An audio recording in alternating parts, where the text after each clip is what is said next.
और समाज पे यूट्यूब को में छोड़ के ये मैसेज दे कि सभी संत महात्मा एक हो जाएं और सभी एक होकर उस परमात्मा का प्रचार करें और इस जीव को भवसागर से निकालकर अपने यथास्थान पहुंचाएं। जहां तक मेरी आवाज आ रही है पीछे सभी परमात्मा के जीव हंस सत्संग पंडाल में पहुंचने का कष्ट करेंगे। कुछ ही समय बाद में सत्संग शुरू होने जा रहा है। तो आज परमपिता परमात्मा की अपार कृपा से नारनौल में ये मूल ज्ञान का प्रचार प्रसार होने जा रहा है।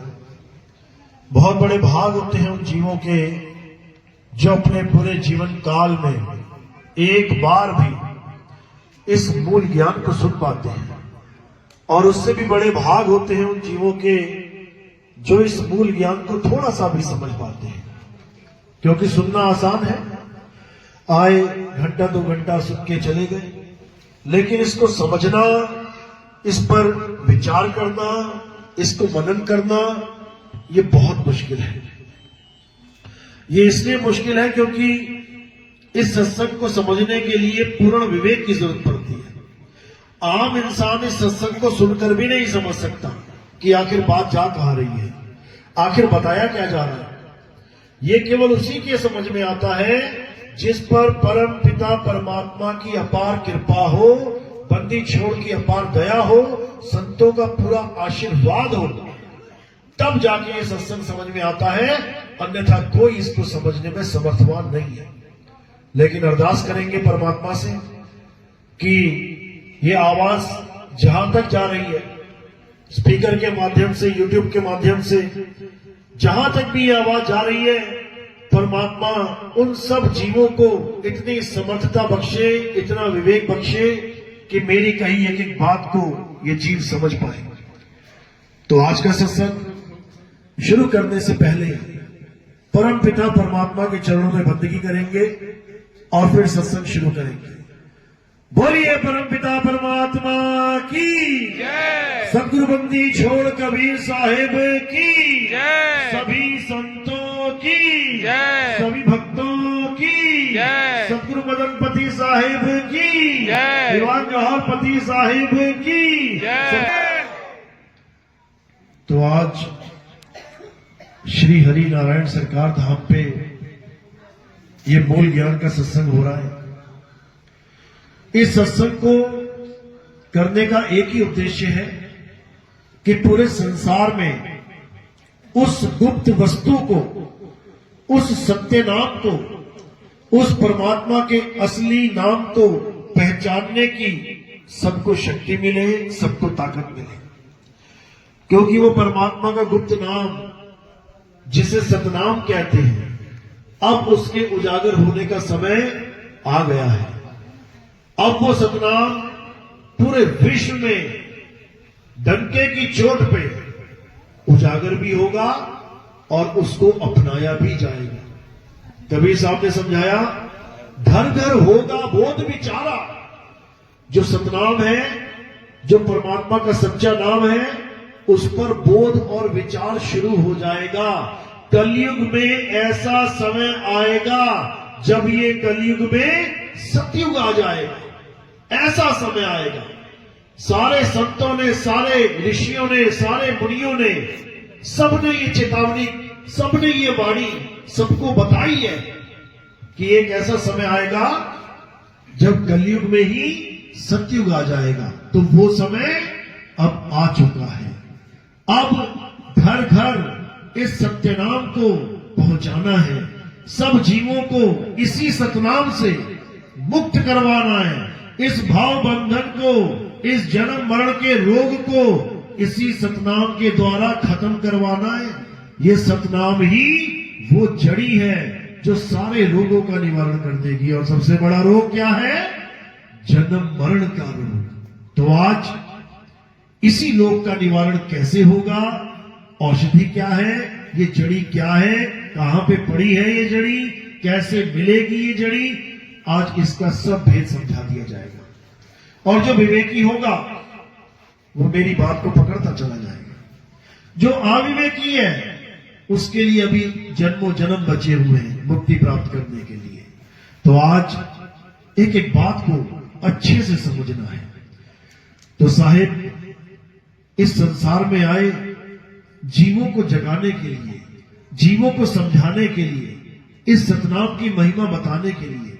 यह सतनाम क्या है जिसके बारे में ग्रंथों में बताया गया, कलयुग में एक नाम आधारा, सिमर सिमर नर उतरो पारा।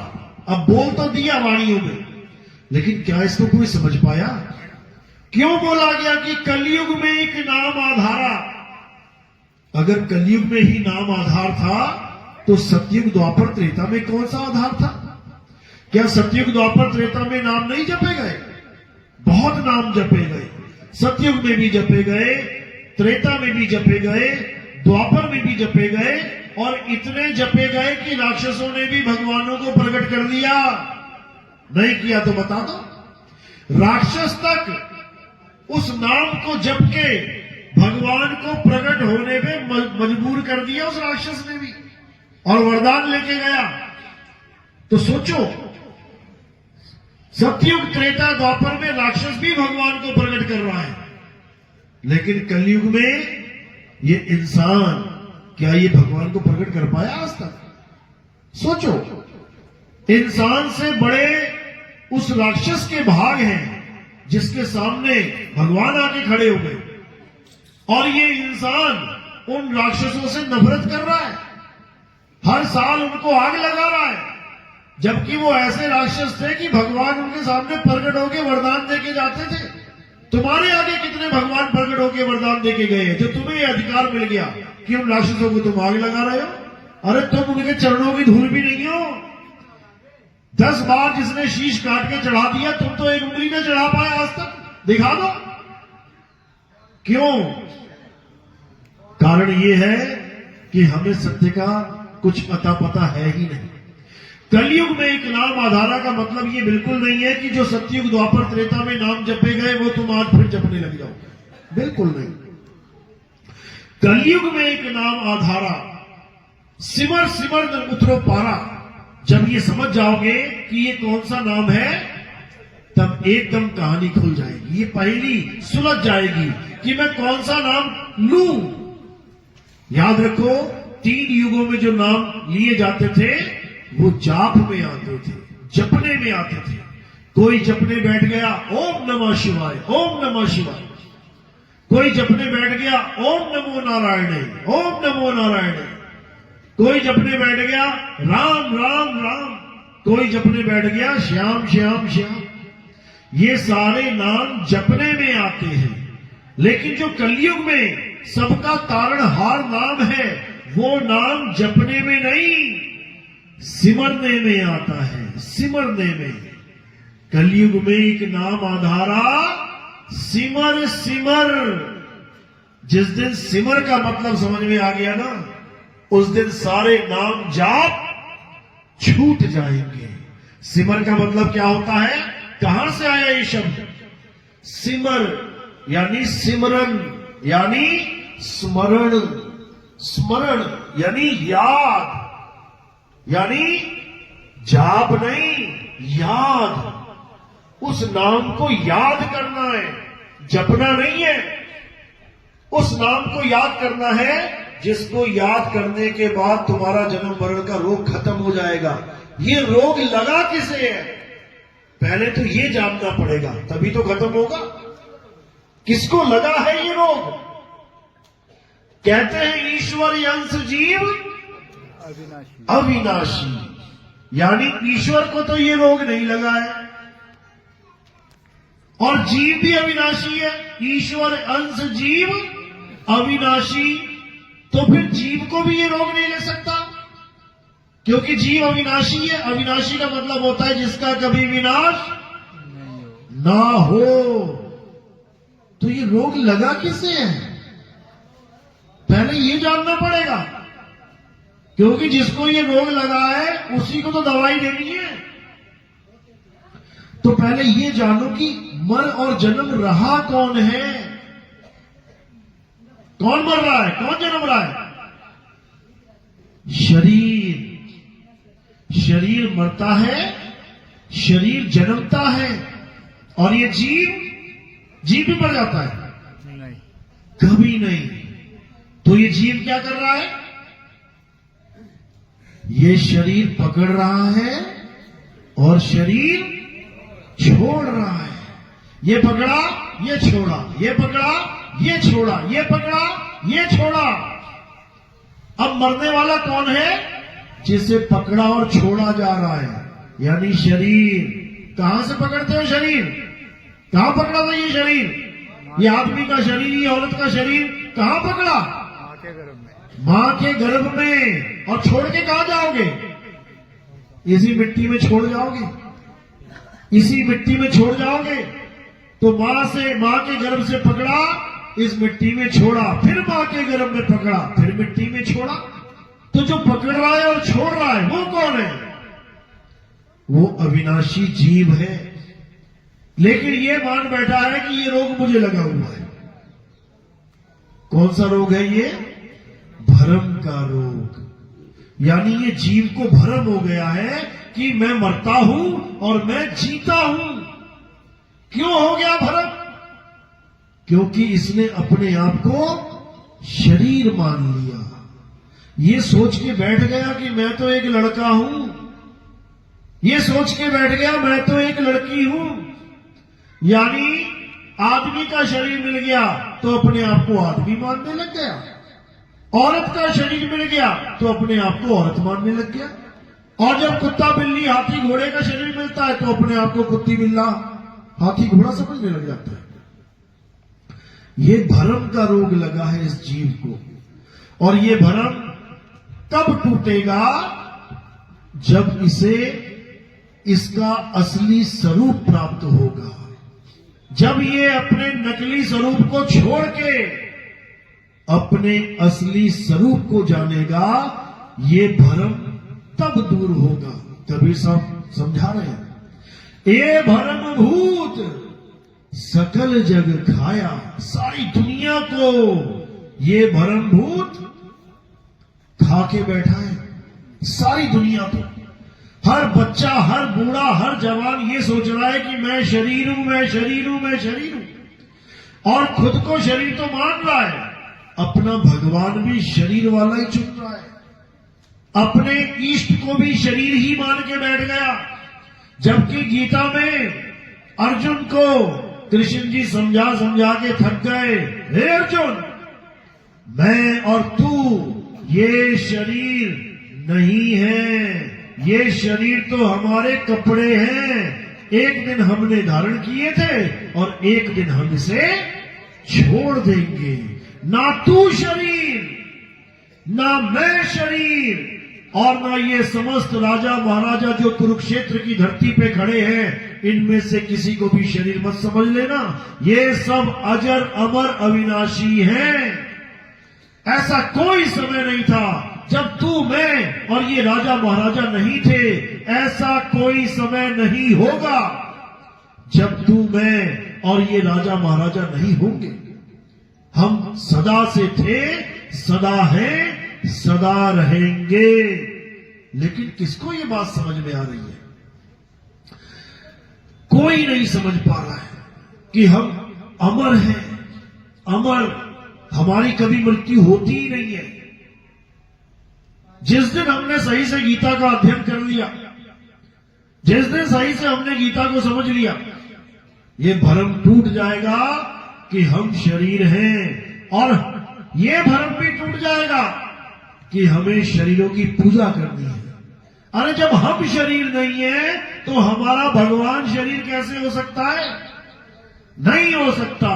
इसीलिए कृष्ण जी ने गीता में समझाया कि हे अर्जुन, जो अपने जीवन काल में अपने स्वरूप को जान लेते हैं, जो समझ जाते हैं कि हम नाशवान शरीर नहीं, हम अविनाशी आत्मा हैं, उनका जन्म मरण का ये रोग तत्काल ही खत्म हो जाता है। उसी वक्त, मरने के बाद नहीं मुक्ति मिलती है, जीते जी मुक्ति मिल जाती है।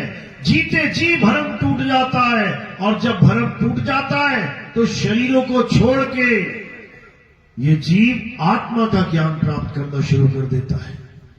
तो कहते हैं, हे अर्जुन, जो अपनी आत्मा में रमण करते हैं, जो अपनी आत्मा में तृप्त हैं, जो अपनी आत्मा में संतुष्ट हैं, उनके लिए कोई धार्मिक कर्म कर्तव्य लागू ही नहीं होता। अध्याय 3 17वां श्लोक पढ़ो, देखो क्या समझाया जा रहा है। जिस आत्मा में रमण करने की बात समझाई जा रही है, ये आज के जितने भी गुरुजन बैठे हैं, भागवत करने वाले वृंदावन में बैठे हैं, ये सब आत्मा में रमण छोड़ के बाकी सब कुछ करवाने में लगे। पत्थर पूज लो, मंदिर चले जाओ, परिक्रमा कर लो, राधे राधे जप लो, राम राम जप लो, हर चीज कराने में लगे। बस इनको अध्याय 3 17वां श्लोक समझ में ही नहीं आ रहा कि करना क्या है। हे अर्जुन, आत्मा में रमण करना है, आत्मा में रमण। लेकिन आत्मा में रमण करेंगे तो करेंगे कैसे? जब ये विधि ही नहीं पता तो करेंगे कैसे? इसके लिए क्या समझाया गया? अध्याय 4 34वां श्लोक। हे अर्जुन, कुरुक्षेत्र की धरती पे जो ज्ञान मैं तुम्हें समझा रहा हूं, जो आत्मा का ज्ञान मैं तुम्हें बता रहा हूं, जो सत्य की बात मैं तुम्हें समझा रहा हूं, इसको प्राप्त करने के लिए तुम ऐसे तत्वदर्शी संत की शरण में जाओ। किसकी शरण में? किसी जपी तपी सन्यासी की शरण में नहीं बोला कि तुम किसी नाम जपने के पास चले जाओ, किसी तपस्या करने वाले के पास चले जाओ, बिल्कुल नहीं। तुम कहां जाओ? तत्वदर्शी संत की शरण में जाओ। वो तत्वदर्शी संत तुम्हें दोनों प्रकार के तत्वों का ज्ञान समझा देगा। कौन कौन से तत्व हैं? अध्याय 2 16वां श्लोक। हे अर्जुन, इस दुनिया में 2 प्रकार के तत्व हैं, एक असत्य तत्व और एक सत्य तत्व। असत्य वो है जो जन्मता और मरता है, असत्य वो है जो पल पल बदलता है, असत्य वो है जो सदा एक सा नहीं रहता।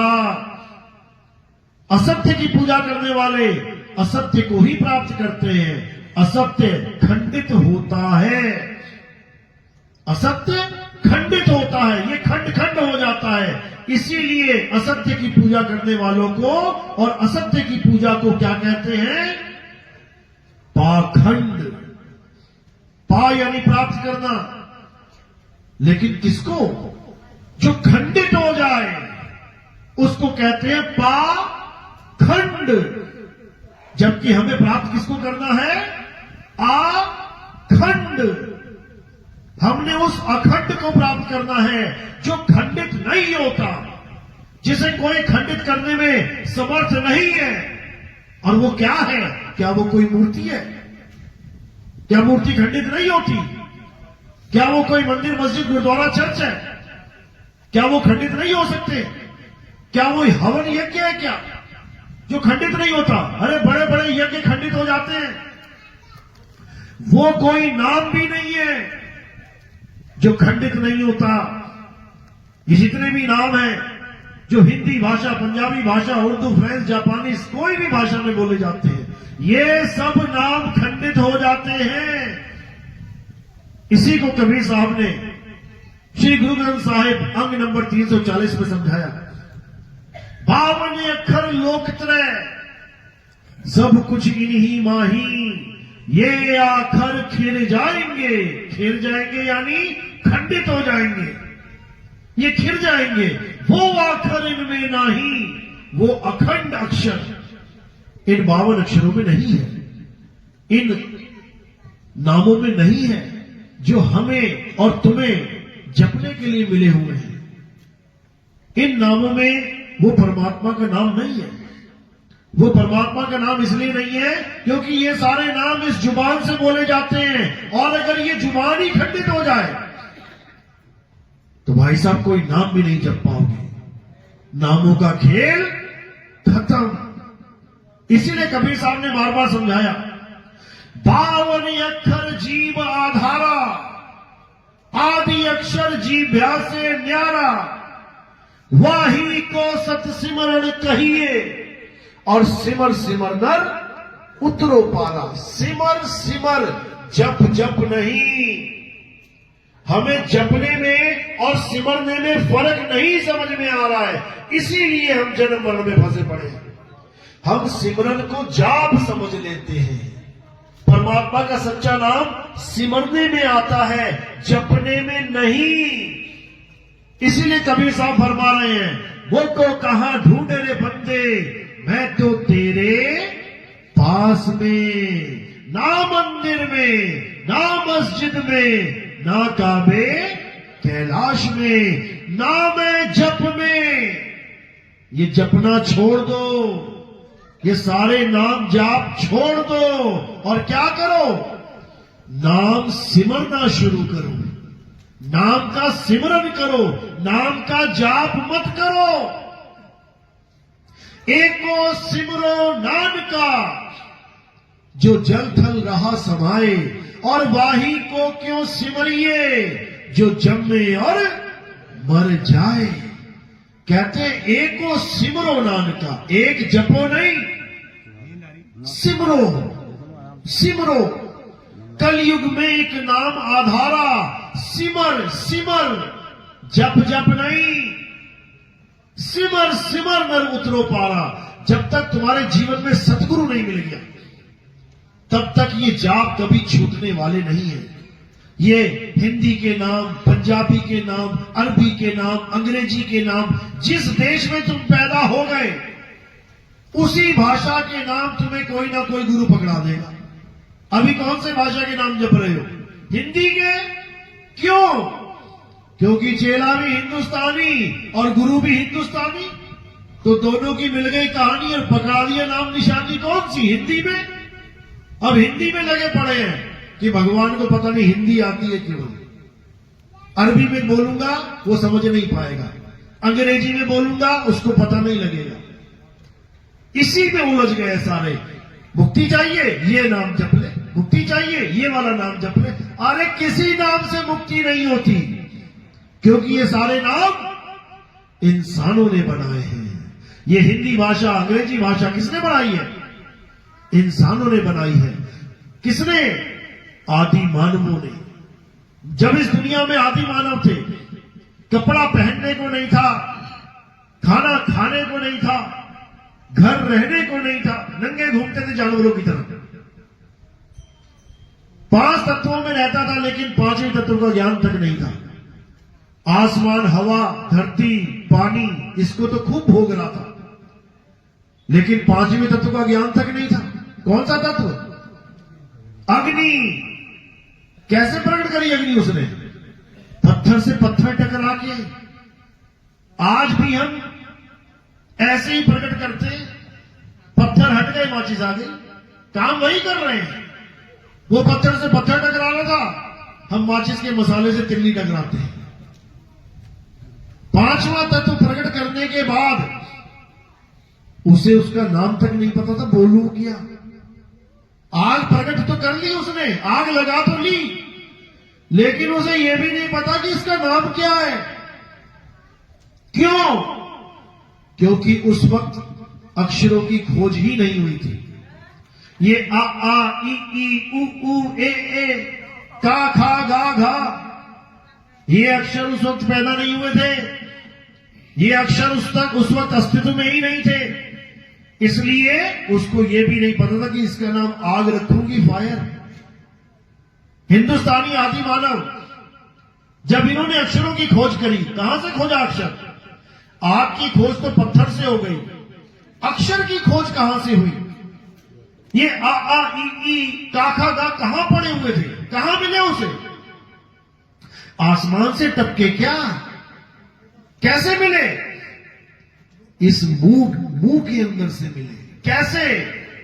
इस मुंह से निकलने वाली हर आवाज को उस आदि मानव ने लिपिबद्ध करना शुरू कर दिया। पहली आवाज कौन सी निकली?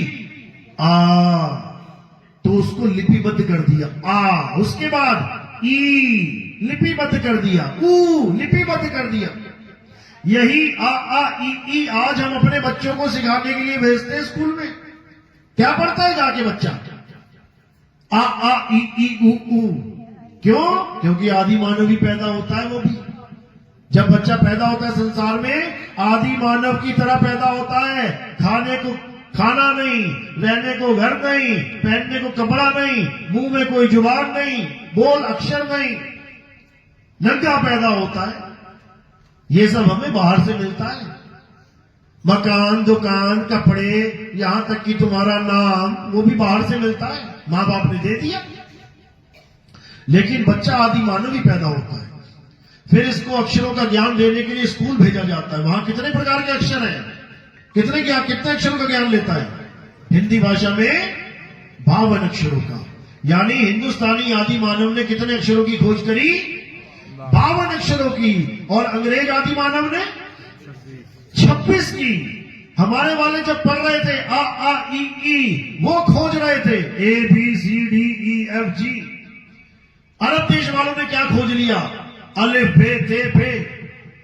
पंजाबियों ने क्या खोज लिया? ऊड़ा एड़ा ईड़ी। अलग अलग भाषाओं में अलग अलग अक्षरों की खोज हो गई। अब जब खोज पूरी हो गई तब क्या शुरू हुआ? नामकरण। पेड़ दिखाई दिया तो पेड़ का नाम रख दिया पेड़। और जितने भी लोग साथ थे सबको पढ़ाना शुरू कर दिया। आज के बाद जो पेड़ बोला जाएगा तो ये है पेड़। आज के बाद पानी बोला जाएगा तो ये है पानी। आज के बाद कबूतर बोलेंगे तो ये है कबूतर। वही ज्ञान आज भी बच्चों को दिया जाता है। आ से अनार, ई से इमली, और साथ में चित्र भी दिखाया जाता है। वही ज्ञान डिट्टो हमें समझाया जा रहा है। जो हमारे पूर्वजों ने खोजा वही हम पकड़ते आ रहे हैं आज तक। और जो अंग्रेजों ने खोजा A for apple, B for bat, C for cat, वो उनके बच्चे पढ़ रहे हैं आज तक। तो हमारे वालों ने 52 अक्षर खोजे और अंग्रेजों ने 26 खोजे। यानी हम कितने गुना ज्यादा खोज पाए? दुगने। हमारे ऋषि मुनियों की बुद्धि कितनी चलती थी? अंग्रेजों से दुगनी। लेकिन आज अपने आप को हम छोटा और उनको बड़ा मान के बैठे हुए। तो यही अक्षर जब पैदा हो गए उसके बाद नामकरण शुरू हो गया। करते करते करते करते भगवानों का भी नाम इन्हीं अक्षरों के द्वारा रख दिया। जब राम जी पैदा हुए तो दशरथ जी ने उनका नाम रखा राम। अगर आदि मानव ये अक्षर ना खोजता, आ ई का खा गा यारा लावा पाफा बा भामा, तो क्या दशरथ जी राम जी का नाम राम रख पाते? सोचो, विष्णु जी का नाम विष्णु किसने रखा होगा? अगर अक्षर ना खोजे जाते तो उनका नाम विष्णु हो जाता क्या? कृष्ण जी का नाम कृष्ण रखा गया। अगर ये का खा गाना ना होता तो का से कृष्ण कैसे होता? ये सारे मंत्र कैसे होते? वाहे गुरु। अगर या रा ला वा शा ना होता तो वहां वाहे गुरु का वाह कहां होता? यानी ये सारे नाम तब रखे गए हैं जब 52 अक्षर खोज लिए गए हैं। उसके बाद ये नाम का खेल चालू हुआ है। लेकिन सिमरन का खेल, इसमें किसी नाम की जरूरत होती नहीं है। अगर ये नाम ना भी होते तब भी हम मुक्ति प्राप्त कर सकते थे। तब भी मुक्ति प्राप्त कर सकते थे। कैसे? नाम का सिमरन करके, जप के नहीं। और नाम का मतलब ये नहीं कि कोई अक्षर ही नाम होता है, बिल्कुल नहीं। अक्षर नकली नाम होता है और परमात्मा का असली नाम होता है। अक्षर इंसानों के द्वारा बनाया जाता है, लेकिन परमात्मा का नाम बनाने में कोई इंसान समर्थ नहीं है। परमात्मा का नाम अजन्मा होता है, नित्य होता है, शाश्वत होता है, पुरातन होता है, सत्य सनातन होता है। और इंसानों के नाम ये सब 52 अक्षर होते हैं। ये जीव के द्वारा बनते हैं। जीव कट जाए तो सारा नाम का खेल खत्म हो जाता है। ये लिखे और मिटाए जा सकते हैं, लेकिन परमात्मा का नाम लिखा और मिटाया नहीं जा सकता। इसीलिए परमात्मा का नाम सच्चा कहलाता है। सच्चा कहते हैं एक तू सच्चा, तेरा नाम सच्चा। जैसे परमात्मा को नहीं मिटाया जा सकता, ऐसे ही उसके नाम को नहीं मिटाया जा सकता। और उसका नाम क्या है? सतनाम। अब ये मत सोच लेना साता नाम, ये कहां से आ गए 4 अक्षर? अगर 52 अक्षर ना होते तो ये 4 भी ना होते। तो इसीलिए कबीर साहब ने बार बार समझाया कि सत्य नाम कोई नाम नहीं कि तुम सोचो सतनाम सतनाम जपना है, नहीं जपना है। सत्य नाम कोई नाम नहीं, ये है आपन रूप। और जो जाने इस भेद को, पावे आप स्वरूप। यानी जो सतनाम के भेद को जान जाता है, जिसको समझ में आ जाता है कि 52 अक्षरी नाम छोड़ना है और अपने स्वरूप को प्राप्त करना है, उसका जीवन सफल हो जाता है। यही कृष्ण जी समझा रहे हैं गीता में। हे अर्जुन, जब तुम्हारे जीवन में तत्वदर्शी संत आ जाएगा, तब क्या होगा? वो असत्य तत्व को छुड़वा देगा और सत्य तत्व लखा देगा। एक बार सत्य जानने के बाद तुम कभी अज्ञान को प्राप्त नहीं होगे। अध्याय 4, 34 और 35वां श्लोक यही समझा रहा है, लेकिन किसी को समझ में नहीं आ रहा।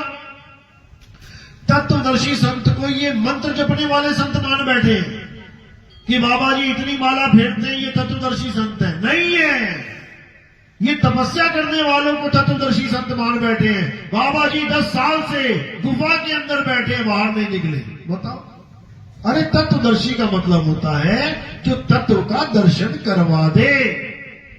तत्वदर्शी जैसे दूरदर्शी, जो दूर की चीज का दर्शन करवा दे। सूक्ष्मदर्शी, जो सूक्ष्म से सूक्ष्म चीज का जो आंखों से दिखाई नहीं दे रही है, उसका भी दर्शन करवा दे, उसे सूक्ष्मदर्शी कहते हैं। और जो असली तत्व का दर्शन करवा दे, उसे तत्वदर्शी संत कहते हैं। तो यही तत्वदर्शी का ज्ञान समझाते हुए कृष्ण जी ने क्या समझाया? जो असत्य में सत्य का भेद बता दे, यानी कलयुग में सतयुग का आगमन करवा दे, वही तत्वदर्शी संत है। यानी तुम कलयुग में बैठ के सतयुग में जीना शुरू कर दोगे। तुम कमल की तरह कीचड़ में रह के कमल से न्यारे, कीचड़ से न्यारे रहने का तुम शुरू कर दोगे जीवन। तो ऐसा जीवन तुम्हें जीना कौन सिखाएगा? तत्वदर्शी संत। और जब तुम्हारे जीवन में तत्वदर्शी संत आ जाएगा, उसके बाद ये माया जगत तुम्हें भाएगा नहीं। ये संसार में तुम्हें जो कुछ भी दिखाई दे रहा है, ये तुम्हें रोक नहीं पाएगा, क्योंकि ये संसार सत्य नहीं है। सत्य क्या है? सत्य केवल हरि का भजन है। उमा कहूं मैं अनुभव अपना, सत हरि भजन जगत सब सपना। बोल तो देते हैं जगत सब सपना। सपना यानी झूठ। सपने में 5 करोड़ की लॉटरी लग गई तुम्हें, बहुत खुश हो, पूरे आनंद में, ऐसा आनंद आ रहा है कि क्या बात है। लेकिन जैसे ही सपना खुला, वो सारे नोट गायब। कहां चले गए वो नोट? वो सब सपना थे, यानी झूठ थे। यानी सपने में जो तुम्हें नोटों की थप्पियां दिखाई दे रही थी, वो सब झूठ थी, क्योंकि सपने में दिखाई देने वाली हर एक चीज झूठ है। इसी प्रकार सत हरि भजन जगत सब सपना। सपने में यानी जगत में क्या दिखाई दे रहा है? क्या दिख रहा है? ये पेड़, ये पौधे, ये जानवर झूठ है, सपना है। ये मंदिर, मस्जिद, गुरुद्वारे, चर्च, ये सब झूठ है, सपना है। ये सारी मूर्तियां, ये सारे जितना भी तुम्हें तामझाम दिख रहा है, ये सब झूठ है। तो सत्य क्या है? सत्य हरि भजन, केवल ये सत्य है। अब कौन सा भजन? जो सपने से परे है, सपने में नहीं है। ये जितने भी नाम तुम देख रहे हो दुनिया में, जितने भी नाम लिखे गए हैं ग्रंथों में, दीवारों पे, ये सब नाम क्या है? ये सपने का ही एक अंग है।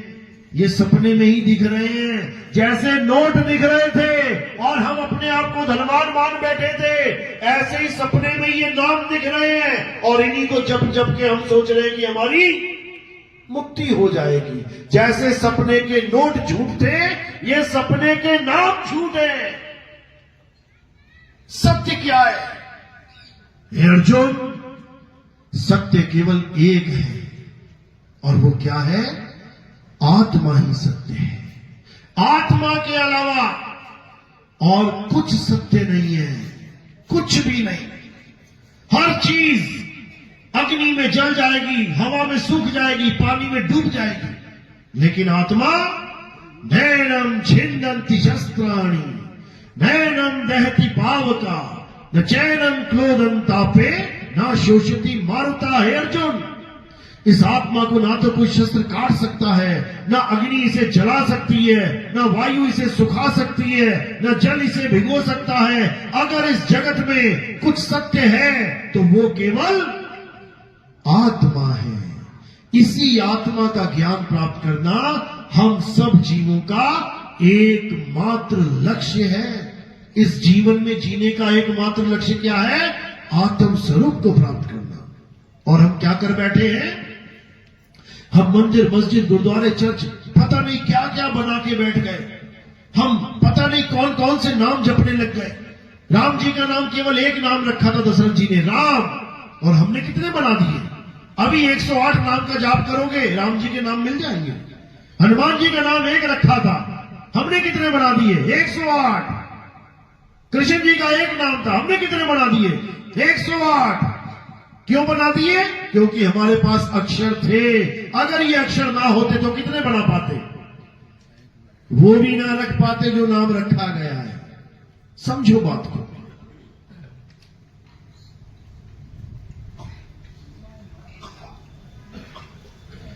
तो इसी को समझना है। इसी को कबीर साहब ने बार बार समझाया है कि 52 अक्षर जोरे आन, सक्या न अक्षर एक पहचान।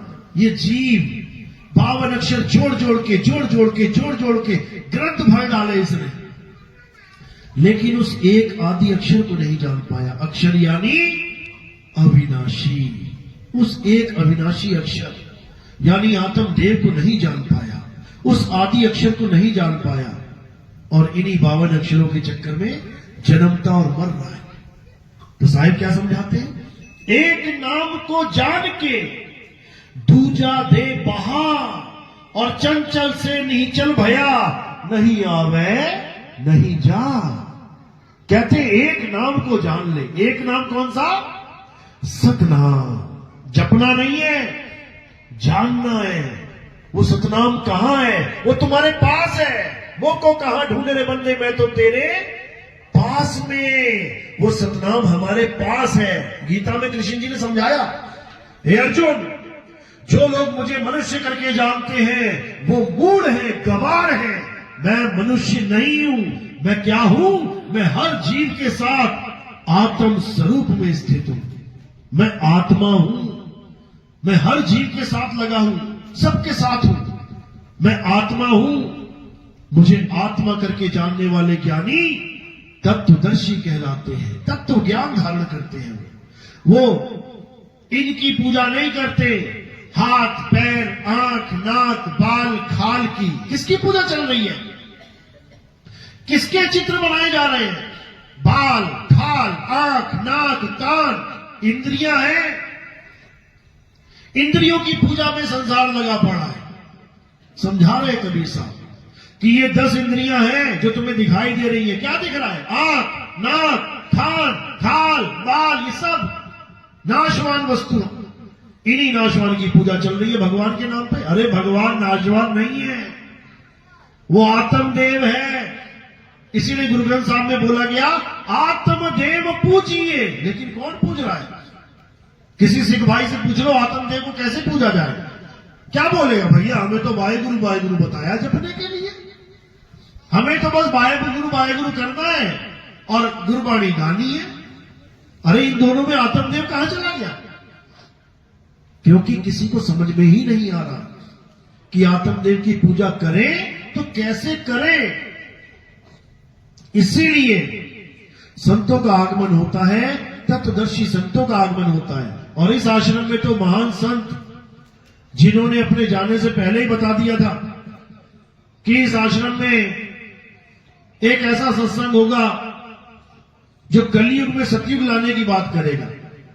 जो यहां के महंत लोग हैं, पूछना चाहूंगा, ऐसी कोई बात हुई थी? बोला था महात्मा ने? महात्मा ने समझ में आता है क्योंकि बताया गया था, सुना गया था। एक बात हर जगह सुनेगी, ये केवल हिंदू धर्म में नहीं है, याद रखना, ये हर धर्म में है।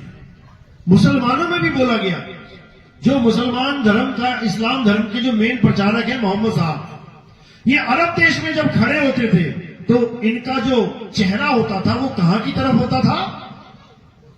पूरब दिशा की तरफ, मशरक कहते हैं, मशरक।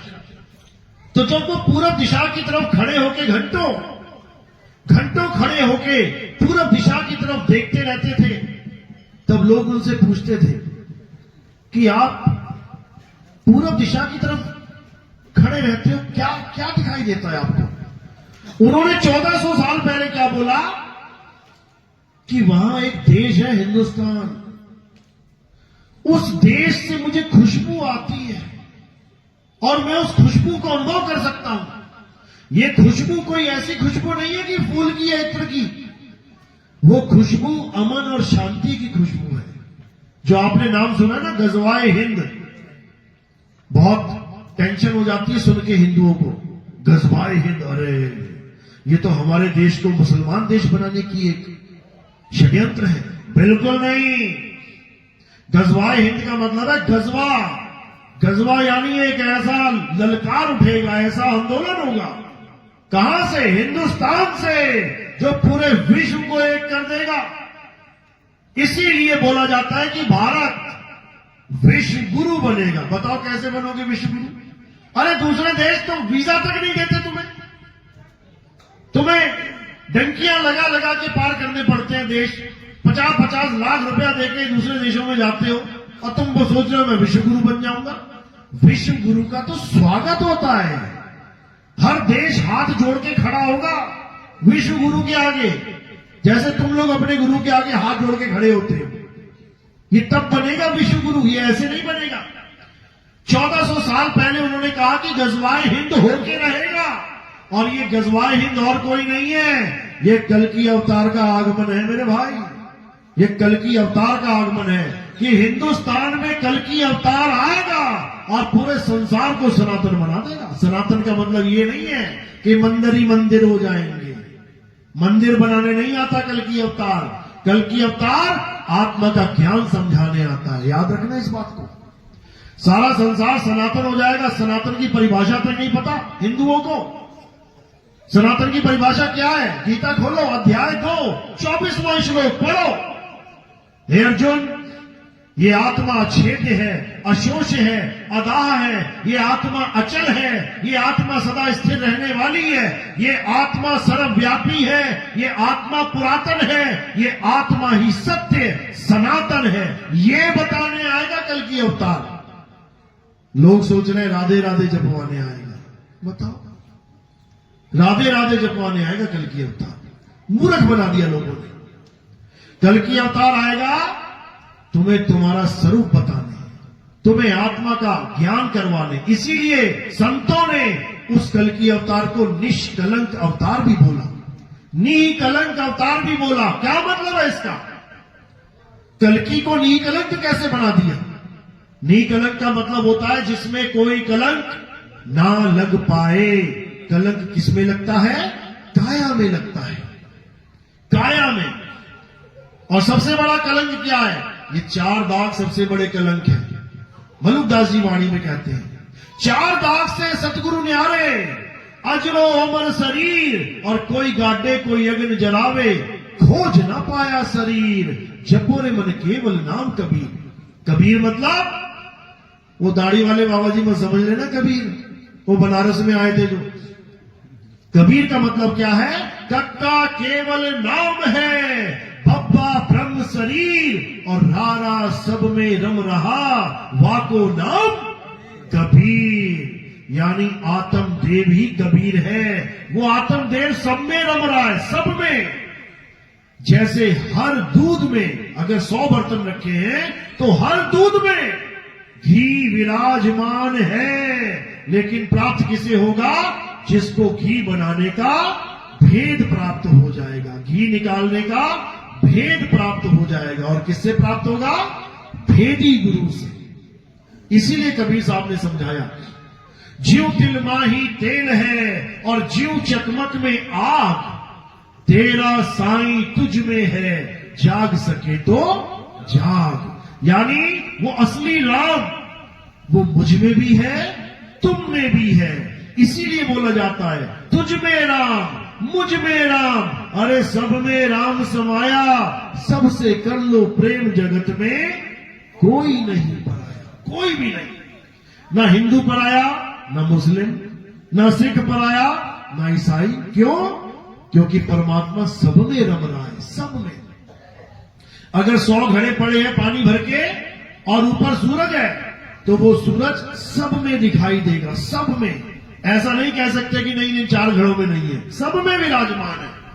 अरे नर नारी और कीट पतंगा, सार शब्द सब ही के संगा। वो परमात्मा सबके अंग संग है, लेकिन किसी को समझ में नहीं आता। यही बात बाइबल में समझाई गई। उसमें क्या बताया गया न्यू टेस्टामनी में, कि ईसा मसीह दोबारा संसार में आएंगे। अभी जो चले गए हैं, लोग सोचते हैं ईसा मसीह को क्रूस पे चढ़ा दिया गया, मर गए। उसमें साफ लिखा है कि वो मरे नहीं हैं, वो अमर हैं, वो मर नहीं सकते। वो दोबारा आएंगे और इस संसार में आके सबको क्या कर देंगे? यहोवा का ज्ञान दे देंगे। यहोवा, यहोवा क्या है? जैसे हम कहते हैं विष्णु जी, राम जी, कृष्ण जी, ऐसे ही ईसाई क्या कहते हैं? यहोवा। उनके भगवान का क्या नाम है? यहोवा। लेकिन वो केवल नाम ही जप रहे हैं इसका, इसका मतलब नहीं पता उनको। यहोवा का मतलब क्या होता है? मैं वो हूं जो मैं हूं, यहोवा। मैं वो हूं जो मैं हूं, यानी मुझे केवल वही जान सकता है जो मेरा अनुभव कर ले, जो मुझे तत्व के द्वारा जान ले। यही कृष्ण जी ने समझाया, हे अर्जुन, मेरी माया इतनी प्रबल है कि मुझे तत्व के द्वारा कोई नहीं जान सकता। तत्व ज्ञान के द्वारा ही मुझे जाना जा सकता है। मेरे शरीर को देख के लोग समझे कि मैं कृष्ण हूं, वो अज्ञानता में ही जीवन बिता देंगे। ये तो मेरी माया है, मैं माया के पीछे छुपा रहता हूं। यानी मेरा असली स्वरूप ये काया नहीं है, ये शरीर नहीं है। शरीर तो मैंने मछली का भी धारण किया था, शरीर तो मैंने कछुए का भी धारण किया था, शरीर तो मैंने वराह का भी धारण किया था। तो क्या तुमने मुझे मछली, कछुआ और वराह मान लिया था? क्या तुमने ये मान लिया कि विष्णु जी मछली है, कि विष्णु जी कछुआ है, कि विष्णु जी वराह है? लेकिन जब मैंने इंसान का रूप धारण किया, तब तुमने मान लिया कि विष्णु जी तो आदमी है, जबकि विष्णु जी आदमी भी नहीं है, आदमी भी नहीं है। राहु का गला किसने काटा? आदमी ने किया, औरत ने। भस्मासुर को किसने मारा? आदमी ने या औरत ने? विष्णु जी आदमी भी नहीं है, वो औरत भी नहीं है, आत्मा है। आत्मा किसी का भी रूप धारण कर सकती है, कोई भी चोला धारण कर सकती है। इसका मतलब ये नहीं वो चोला ही हो गई। तुम लाल साड़ी पहन के आई हो, तुम पीली साड़ी पहन के आई हो, तुम हरी साड़ी पहन के आई हो, इसका मतलब ये नहीं तुम लाल, पीली और हरी हो गई। लाल, पीली और हरी साड़ी है, तुम नहीं। इसी प्रकार ये मछली, कछुआ, ये सारे शरीर, आदमी, औरत, ये कपड़े हैं। विष्णु जी नहीं है, राम जी नहीं है, सीता जी नहीं है। वो एक आत्मा है, अजर, अमर, अविनाशी। यही बात महात्मा बुद्ध के धर्म में भी बोली गई कि अभी तो महात्मा बुद्ध जा रहे हैं, लेकिन यही वापस आएंगे। किस नाम से? मैत्रेय बुद्ध। मैत्रेय बुद्ध नाम से आएंगे। क्यों रखा गया मैत्रेय बुद्ध नाम? क्योंकि वो उस समय आएंगे जब हर धर्म एक दूसरे को अपना दुश्मन मान रहा होगा, जब ये दुश्मनी की आग में झुलस रहा होगा, तब वो मैत्रेय यानी मैत्री यानी दोस्ती की राह बताने आएंगे।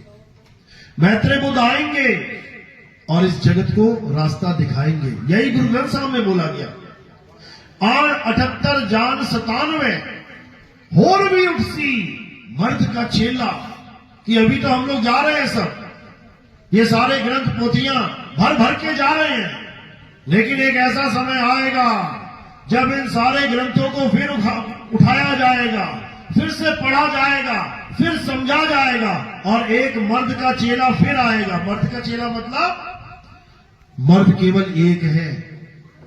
मर्द कौन है?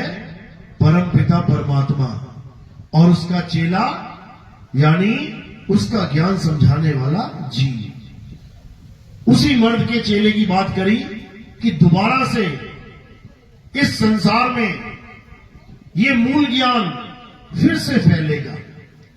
और कौन से देश का जिक्र किया गुरु ग्रंथ साहब में? हिंदुस्तान। हिंदुस्तान बोला कि हिंदुस्तान में ये मर्द का चेला आएगा और सारे संसार को एक करेगा। यही यहूदियों में बोला गया कि इलियास उनका एक संत था, कहते हैं इलियास मरा नहीं, गुप्त हो गया, गायब हो गया, उसकी लाश ही नहीं मिली किसी को। तब से प्रचलित है कि इलियास दोबारा आएगा और यहोवा का ज्ञान देगा। इलियास का मतलब होता है जो यहोवा का ज्ञान दे, जो तत्व ज्ञान दे, उसे इलियास कहते हैं, जिसे हम लोग अपनी भाषा में तत्वदर्शी कहते हैं। यानी हर ग्रंथ में यह बात समझाई गई कि कलयुग में सतयुग आएगा और आके रहेगा। तो ये मूल ज्ञान उसी कलयुग में सतयुग लाने का एक जरिया है।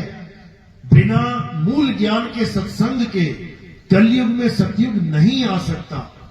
बिना सत्संग के किसी का विवेक नहीं जाग सकता। इसीलिए बोला गया है बिन सत्संग विवेक न होई, और राम कृपा बिन सुलभ न सोई।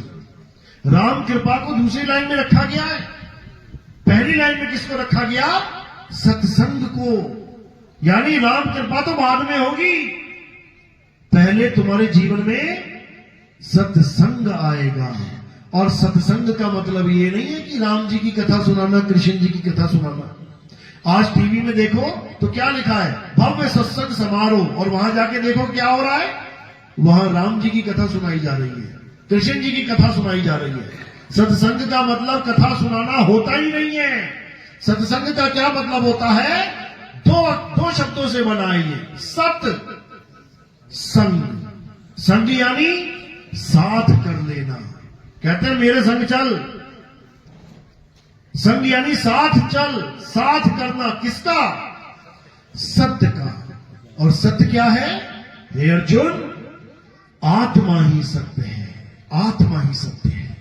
तो हमारे पास दो प्रकार की आत्माओं का ज्ञान है गीता के अनुसार। कौन कौन सी आत्मा?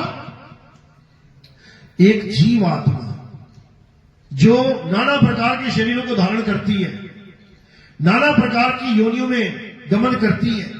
कुत्ता बिल्ली हाथी घोड़ा बनती हुई बेचारी 84 लाख योनियां भुगतने के बाद जो एक बार इंसान जन्म प्राप्त करती है उसे जीवात्मा कहते हैं। वो जीवात्मा कहां है? ये सब जीव ही बैठे हैं।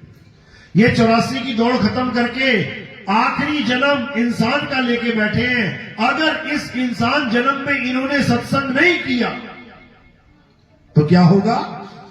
वापिस उसी मार्ग पे चले जाओगे, कुत्ता बिल्ली हाथी घोड़ा। तो क्या करना है? अब सत्संग करना है, यानी सत्य को जान के, आत्मा को जान के उसके संग हो लेना है। एक है जीवात्मा, जिसको चल आत्मा कहते हैं, ये चलती रहती है, आज दिल्ली, कल कलकत्ता, परसों मद्रास। और एक है अचल आत्मा। अचल आत्मा अध्याय 2 24वें श्लोक में आपको इसका विवरण मिल जाएगा। अब ये अचल आत्मा क्या है? इसी को परम आत्मा कहते हैं। अचल आत्मा इज इक्वल टू परम आत्मा। चल आत्मा इज इक्वल टू जीव आत्मा। समझ लो। अब हमारा जीवन का उद्देश्य क्या है? चल आत्मा से अचल आत्मा हो जाना। यानी जो हम गति में आ गए हैं, हम समय के बीच में आ गए हैं, हम काल के यानी त्रिकाल, भूतकाल, भविष्यकाल, वर्तमान काल, इसमें जो हम उलझ गए हैं, अब हमने क्या करना है? इस काल से परे हो जाना है। यानी काल से परे अकाल में समा जाना है। अकाल, इसी को अकाल पुरख बोला गया। बाबा नानक ने बोला अकाल पुरख, सत श्री अकाल पुरख, यानी अब काल से निकल के अकाल में समाएंगे। और जब अकाल में समा गए तो काल हमारा कुछ नहीं बिगाड़ सकता। गाते भी हैं, क्या गाते हैं? एको सतनाम करता पुरख निर्भव निर्वैर अकाल मूर्त, यानी अकाल हो जाओ उसके बाद ये काल तुम्हारा कुछ नहीं बिगाड़ सकता। कबीर साहब भी ये समझा रहे हैं, कह रहे जाप मरे अजपा मरे अनहद भी मर जाए, क्योंकि ये काल के अंदर आते हैं। जाप समय के आधारित है। पूछते भी कितना समय जाप करते हो? मैं 2 घंटे जाप करता हूं। तो 2 घंटे का मतलब समय के अधीन। जाप मरे अजपा मरे, अजपा यानी श्वासों का अजपा जाप, ये भी समय के अधीन है। एक दिन में कितनी सांसें चल रही हैं? 21,600 समय के अधीन है, ये भी खत्म हो जाएंगी। तो कह रहे हैं जाप मरे अजपा मरे अनहद भी मर जाए। कानों में उंगलियां डाल के अनहद ना सुनते हैं। ये क्या है? ये हमारे 5 तत्वों की 5 धुनें हैं। इन 5 तत्वों की काया की 5 धुनें हैं, ये भी मर जाएंगी जब ये शरीर शांत हो जाएगा। तो कहते हैं जाप मरे अजपा मरे अनहद भी मर जाए और सुरत समाये शब्द में वाह को काल ना खाए। अगर ये तुम्हारी सूरत उस अकाल में समा गई, शब्द में समा गई, तो काल तुम्हारा कुछ नहीं बिगाड़ सकता। काल का खेल खत्म, समझ लो। तो अब काल का खेल खत्म करके अकाल में समाना, यही हमारे जीवन का मकसद है। इसके अलावा और कोई कार्य नहीं करना है। ठीक है, हम हिंदू धर्म में पैदा हुए हैं तो हम मंदिर जाते हैं। कोई मुसलमान धर्म में पैदा हो गया तो मस्जिद जा रहा है।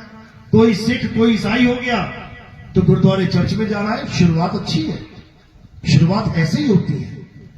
कोई भी डॉक्टर, कोई भी इंजीनियर, कोई भी साइंटिस्ट शुरुआत आंगनबाड़ी से ही करता है। पहली, दूसरी, तीसरी, चौथी, 5वीं क्लास करता करता करता करता आगे जाके डॉक्टर बन जाता है, इंजीनियर बन जाता है, साइंटिस्ट बन जाता है।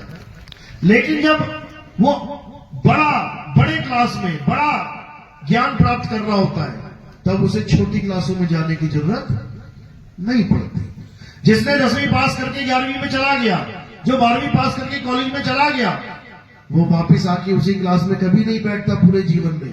उसने वो क्लास पास कर दी, अब वो आगे चला गया। इसी प्रकार मंदिर, मस्जिद, गुरुद्वारे, चर्च, ये जितने भी बने हुए हैं, ये हमारी एक पाठशाला है। इसमें हम जाते हैं, ज्ञान प्राप्त करते हैं और आगे बढ़ जाते हैं। आगे कहां जाना है? मंदिर, मस्जिद, गुरुद्वारा से आगे कहां जाना है? आत्मा को जानना है, आत्मा को प्राप्त करना है। हमारा परमात्मा आत्मा में वास करता है। इसी को सत्संग कहते हैं। झूठी दुनिया को छोड़ के सत्य में समा जाना ही सत्संग है। तो क्या करना है अब काया माया को त्याग देना है। त्यागने का मतलब जैसे कमल कीचड़ को बिना त्यागे त्याग अवस्था में रहता है। आप कमल देखोगे, कीचड़ में रहेगा 24 घंटे, लेकिन उस पर कीचड़ टच नहीं हो सकता, बिल्कुल साफ सुथरा। इसी प्रकार आप रहोगे तो इसी संसार में, ये शरीर कहां लेके जाओगे? इसी संसार में रहेगा 24 घंटा। लेकिन जो तुम्हारा ध्यान है वो संसार में नहीं जुड़ा होना चाहिए। अगर गलती से भी ये संसार में जुड़ा रह गया तो तुम्हें संसार में वापस आना पड़ेगा। जैसे जड़ भरत नाम का एक ऋषि था, सारी उम्र राम राम राम राम, राधे श्याम राधे श्याम, सारी उम्र ओम नमः शिवाय करता रहा, वेद पुराण पढ़ता रहा, सब कुछ करता रहा। बूढ़ा हो गया, बुजुर्ग हो गया। उसके आश्रम में एक छोटा सा हिरण का बच्चा आ गया। हिरण का बच्चा आ गया तो उसे बड़ा अच्छा लगा। जीवों से प्रेम करना चाहिए, उसने भी किया, पाल लिया। अच्छा किया, बुरा किया? अच्छा किया। अब जब भी पूजा पाठ करे, बच्चे में ध्यान जाए, कभी उसको खिलाने आ जाए, कभी पिलाने आ जाए। पूरा दिन बच्चा बच्चा बच्चा बच्चा जीव से प्रेम कर रहा है। अच्छी बात है, जीवों से प्रेम करना चाहिए। लेकिन करते करते करते करते एक दिन बैठा हुआ था भक्ति में, नाम जप रहा था, मृत्यु आ गई। पता लग गया कि मौत आ गई। अब क्या हुआ? अब उसको वो बच्चा याद आने लग गया कि इस बच्चे को मेरे बाद कौन घास खिलाएगा, कौन पानी पिलाएगा, कौन इनको जानवरों से बचाएगा। उसकी याद में ये शरीर त्याग दिया तो क्या हो गया? हिरण का बच्चा ही बन गया वो। सारी उम्र की भक्ति, सारी उम्र का राम नाम, सारी उम्र का हवन यज्ञ धरे का धरा रह गया और वो 84 में चला गया। कारण क्या है? भक्ति में तो कोई कमी नहीं थी, जो गुरुजी ने बताया कर रहा था, नाम जप रहा था, फिर भी 84 में चला गया। कारण क्या था? क्योंकि सत भक्ति नहीं थी। सत भक्ति, भक्ति और सत भक्ति दोनों में जमीन आसमान का अंतर है। नाम और सतनाम दोनों में जमीन आसमान का अंतर है। गुरु और सतगुरु दोनों में जमीन आसमान का अंतर है। ज्ञान और सत्य ज्ञान दोनों में जमीन आसमान का अंतर है। यानी अंत समय में वो सत्य का सिमरन नहीं कर पाया, वो सत्य को याद नहीं कर पाया, वो असत्य को याद करता रह गया तो चला गया असत्य में। तो सतगुरु हमें क्या समझाते हैं कि 24 घंटा सत्य को याद रखो, यानी अपनी आत्मा को याद रखो। 24 घंटा आत्मा में रमण करो। जब 24 घंटा आत्मा में रमण करना सीख लोगे और जब मृत्यु आएगी तो ध्यान कहां होगा? आत्मा में। आत्मा में जब 24 घंटा आत्मा याद है, जैसे उसे 24 घंटा हिरण याद आ रहा था, तो अंत समय में कहां ध्यान गया? हिरण में। इसी प्रकार जब 24 घंटा तुम्हारा आत्मा में ध्यान रहेगा तो अंत समय में ध्यान कहां होगा? आत्मा में। उसने हिरण को याद किया, वो हिरण का बच्चा बन गया। तुम आत्मा को याद कर रहे हो तो तुम आत्मा ही हो जाओगे। और जब आत्मा हो गए, अब कब मरोगे बताओ जरा? आत्मा कब मर जाती है? 100 साल बाद, 1000 साल बाद, लाख करोड़ अरब खरब 10 अरब खरब, अरे गिनती खत्म हो जाएगी, कभी नहीं मरोगे। तो क्या करना है? अमर होने का एक ही मंत्र है, और वो मंत्र क्या है? अपने आत्म स्वरूप को जान लो, आत्मा में स्थित हो जाओ। और एक बार तुम आत्मा में स्थित हो गए तो फिर तुम अमर हो जाओगे। अमर। कबीर साहब हमें अमर करने आते हैं, ये नाम जपवाने नहीं आते। कबीर साहब समझा रहे हैं, अमर करूं सतलोक पठाऊं, ताते बंदी छोड़ कहूं। कबीर साहब को सब संत क्या कहते हैं? बंदी छोड़, बंदी छोड़। क्या मतलब होता है बंदी छोड़ का? यानी बंधनों से छुड़ाने वाले। सबसे बड़ा बंधन क्या है? ये काया ही सबसे बड़ा बंधन है। ऐसे बंध गए हो काया में कि अब कोई इसको खोलने वाला नहीं मिल रहा है। जड़ और चेतन का ऐसा ये ग्रंथि लग गई है, ये गांठ लग गई है, कोई खोल नहीं सकता इसको। कौन खोल पाएगा? केवल सतगुरु खोल पाएगा। सतगुरु तो कहते 9 मन धागा उलझिया, कहो कौन सुलझाए? और सतगुरु ऐसा सुलझाया कि फिर उलझा ना जाए। यानी ये जड़ और चेतन की ग्रंथि केवल और केवल सतगुरु खोल सकते हैं। इसीलिए बोला, जड़ चेतन का करे निबेड़ा और कहे कबीर सो हंस है मेरा। जो अपनी काया को अलग और अपने आत्म स्वरूप को अलग जान लेते हैं, वही सत्य को प्राप्त करते हैं, वही आत्म स्वरूप को प्राप्त करते हैं, वही सत साहिब में रमण करते हैं। बोलिए परमपिता परमात्मा की सदा ही जय हो, सदा ही जय हो। किस किस को मेरी बात समझ में आई? एक बार हाथ खड़ा करेंगे। बहुत अच्छी बात है, बहुत अच्छी बात है। ऐसे ही सब जीव जागते जाए और मालिक की कृपा होती जाए और इस कलयुग में सतयुग का आगमन हो जाए, तब समझो अब हमारा जन्म सफल है। अब हमें बार बार इस जन्म मरण के चक्कर में नहीं पड़ना पड़ेगा। परमात्मा एक है, सबका एक है। हिंदू का भी वही, मुसलमान का भी वही, सिख का भी वही, ईसाई का भी वही। बस तत्व ज्ञान की दृष्टि से देखना शुरू कर दो। काया माया के चक्कर में नहीं पड़ना है, तत्व ज्ञान से जानना है। इसीलिए बोला जब आएगा बीसम बीसा, ना रहेगा ईसा ना रहेगा मूसा, राज करेगा जगदीसा। जगदीसा यानी इस जगत का परमात्मा। परमात्मा एक ही है। ईसा मूसा की वजह से अलग अलग धर्म, अलग अलग पंथ बने हुए हैं, लेकिन ईसा मूसा का परमात्मा एक ही है। बोलिए परमपिता परमात्मा की सदा ही जय हो। साहिब बंदे की सतनाम। अब आरती का